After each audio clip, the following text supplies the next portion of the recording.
আসসালামু আলাইকুম, কেমন আছেন আপনারা সবাই? আশা করি অনেক ভালো আছেন। তো কালকে আমি আপনাদের আমার ছেলের অসুস্থতার কথা বলেছিলাম, গল্প বলেছিলাম। তো করোনার সময় ও অনেক অসুস্থ ছিল, এখন দেখেন ও কতটা বড় হয়ে গিয়েছে, এখন অনেক শক্তিশালী। এখন ও এতটা অসুস্থ থাকে না, সব সময় সুস্থ থাকে। দেখেন এখন রুহি ওর সাথে সব সময় মারামারিতে পেরে ওঠে না। তো জীবনে এমন একটা করে সময় আসে যখন আপনাদের মনে হবে যে আপনাদের সবাই আপন, কিন্তু দুঃখের সময় যখন আপনাদের কষ্ট ঘিরে ধরবে তখন আপনারা বুঝতে পারবেন যে কেউ আপন না। আপন আসলে আপন, পর আসলে পরই হয়, পর কোনো দিন আপন হয় না। তো আপনারা কখনো আপনজনকে কখনো পর ভাববেন না, আপনজনকে কখনো কোনো কারণে ছোট করবেন না, কারণ আপনই হয়, আপনজন কখনো পর হয় না। তো রক্ত সম্পর্ক থেকে থেকে অনেক সময় আমাদের ধোঁকা দিয়ে দেয়, তো সেটা যার যার ভাগ্য।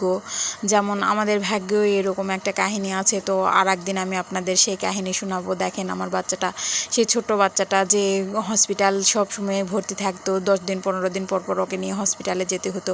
অনেক কষ্ট করেছি, আমার গ্রামের লোকেরা জানে আমি ওকে নিয়ে অনেক কষ্ট করেছি, অনেক সাফার করেছি। তো ওর জন্য এই আমার পিচ্চি মেয়েটারও অনেক কষ্ট হয়েছে। তো এখন দেখেন মাশাআল্লাহ ওরা অনেক সুস্থ আছে। তো আপনারা দোয়া করবেন ওদের জন্য, ওরা যেন সবসময় সুস্থ থাকে। আপনারা যদি আমার ভিডিও আর আমার কথা পছন্দ করেন তাহলে অবশ্যই আমার জয়পুরের বেটি নওগাঁর বউ পেজটিকে ফলো করবেন, জয়পুরের বেটি নওগাঁর বউ আশা। আর আমার ইউটিউবে একটা চ্যানেলও আছে, জয়পুরের বেটি নওগাঁর বউ আশা। তো আমার চ্যানেলটিকেও আপনারা সাবস্ক্রাইব করে দিবেন। ধন্যবাদ আপনাদের সবাইকে। আশা করি আপনারা সবাই ভালো থাকবেন। আল্লাহ হাফেজ।